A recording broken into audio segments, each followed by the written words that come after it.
Hola, en este vídeo vamos a repasar los puntos 3 y 4 del tema 5, correspondientes a las funciones exponenciales y logarítmicas. Cuando hablamos de una función exponencial, nos referimos a una función como, por ejemplo, 2 elevado a x, que se caracteriza porque la variable independiente se mueve en el exponente, a diferencia de las polinómicas en las que la variable está en la base. En las exponenciales, la x se mueve en el exponente. Para hacernos una idea aproximada de cómo se comporta esta función, podemos hacer una pequeña tabla de valores, en donde fijaos que cuando le damos a x el valor 0, 2 elevado a 0 sería 1. Cuando damos el valor 1, pues 2 elevado a 1, 2. Conforme vamos aumentando los valores que damos a x, si os dais cuenta, el resultado va creciendo y además a un ritmo muy rápido. Esto es lo que hace que se hable de un crecimiento exponencial cuando ocurre con una velocidad cada vez mayor. Por ejemplo, si diéramos el valor 5, 2 elevado a 5 ya valdría 32. Fijaos que también podríamos dar valores negativos a x. Por ejemplo, cuando x vale menos 1, aquí obtendríamos 2 elevado a menos 1, que es un medio. Y si diéramos, por ejemplo, menos 3, pues tendríamos 2 elevado a menos 3, que es un octavo. Si traducimos todo esto a una gráfica, fijaos que tendríamos que en 0 vale 1, en 1 vale 2, y conforme vamos aumentando hacia la derecha, la función va tomando valores cada vez mayores y conforme nos movamos hacia la parte negativa del eje x, irá tomando valores positivos, pero cada vez más pequeños. Por ejemplo, el menos 1 que hemos dicho que valdría un medio. Esto hace que al esbozar la gráfica obtengamos algo tal que así. Si os dais cuenta, hacia la parte derecha la función crece muy rápidamente y hacia la parte negativa cae muy rápido y tiene una asíntota horizontal en y igual a 0. Bien, esto es para un ejemplo concreto. En general, cuando hablamos de función exponencial, nos referimos a una función cuya expresión analítica sea del tipo a elevado a x, donde la variable es la x, la a es un valor que podemos dar como este 2 o como por ejemplo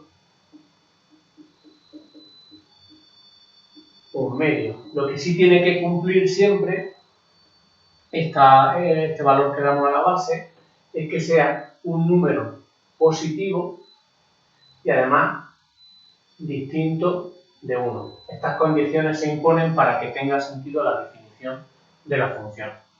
Fijaos que lo que hemos hecho con esta primera función, con este primer ejemplo, es ver qué ocurre en un caso en el que la base es mayor que 1. Y aquí tendríamos un ejemplo en donde la base sería positiva pero más pequeña que 1. Fijaos que si intento hacer una tabla de valores, ahora con esta segunda función me encontraría con lo siguiente.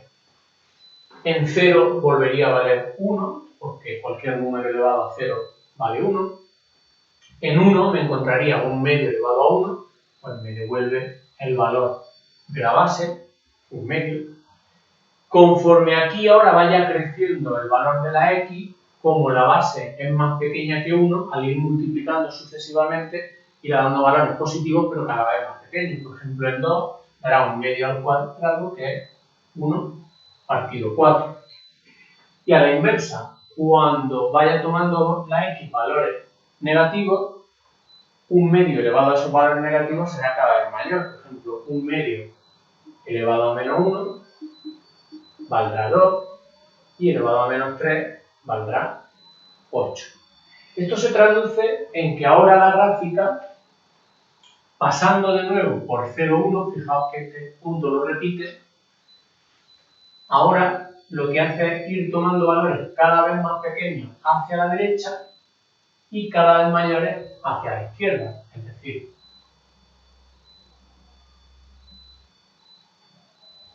que tendrá un comportamiento de este tipo. Si os dais cuenta, como además os dice en vuestro libro de texto, estas dos gráficas serían simétricas respecto del eje Y.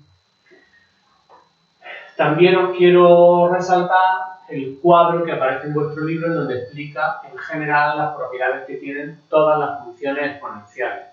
Así de memoria, creo que lo que os cuenta es primero que cualquier función exponencial es una función continua, que siempre toma valores positivos, eso se traduce en que la gráfica no tiene valores nunca por debajo del eje de abscisa, que cuando la a es mayor que 1, como en este caso, la función crece y además muy rápido, y que cuando la a toma valores positivos pero más pequeños que 1, como en este caso, la función decrece y siempre, por un lado o por otro, igual a 0 se transforma, se convierte en una asíntota horizontal.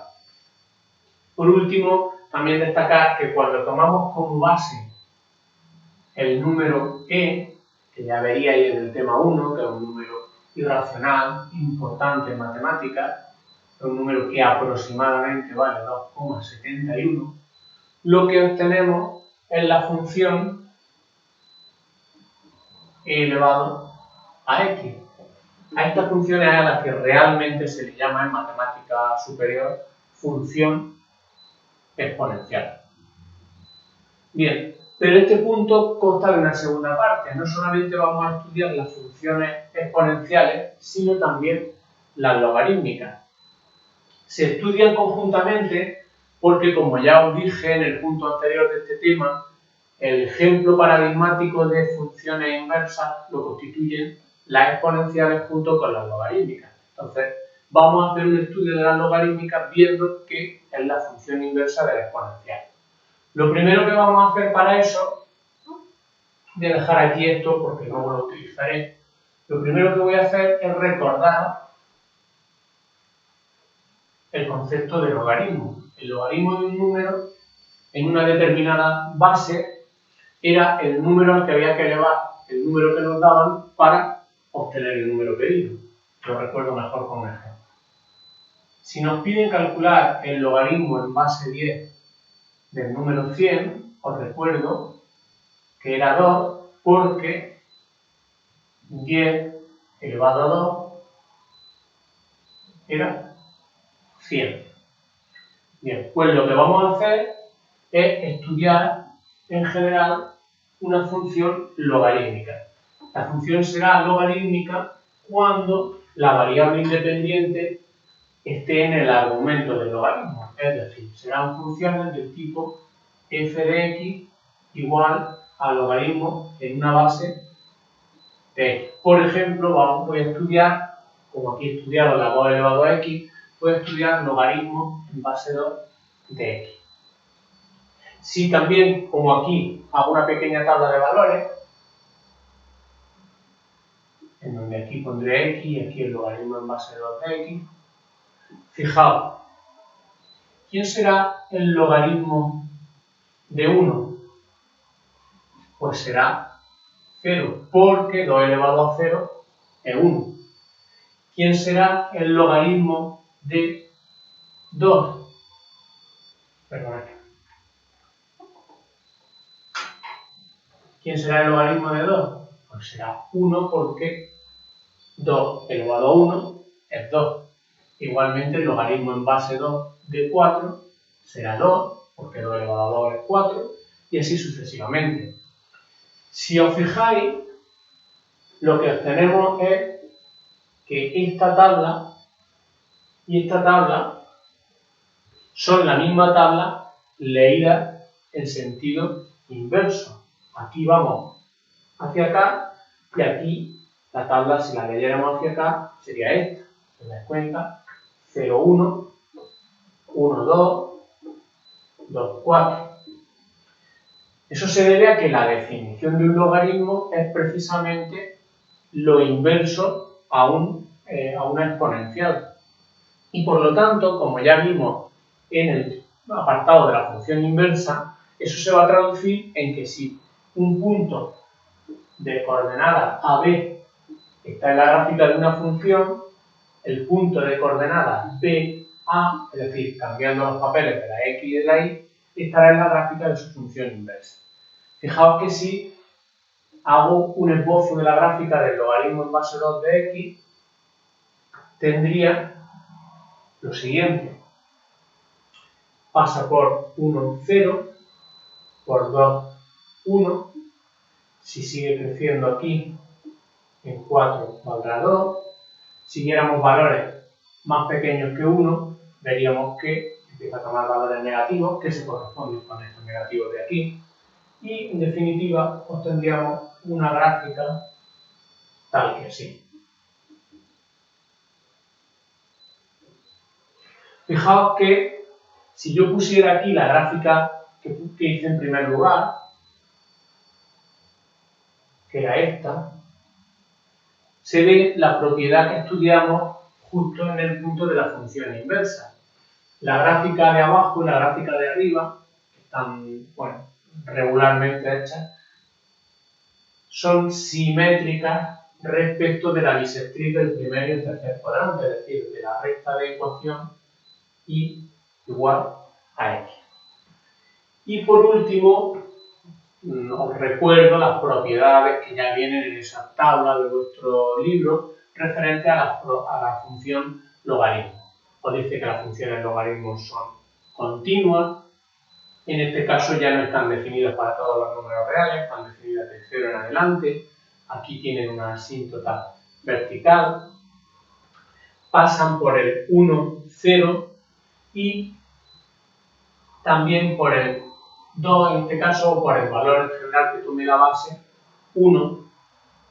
Y os dice, bueno, por supuesto, hemos visto esta función concreta. En general, la función logarítmica, que se me olvida decirlo, sería la f de x igual a logaritmo en base a de x, donde a está sujeto justo a las mismas limitaciones que la a de la base de una exponencial, es decir, tienen que ser números positivos distintos de 1. Bien, decía que siempre pasa por el 1, 0, por el a, donde hay la base 1, y que por último en el libro dice que hay una función logaritmo especial, que es cuando tomamos como base el número e.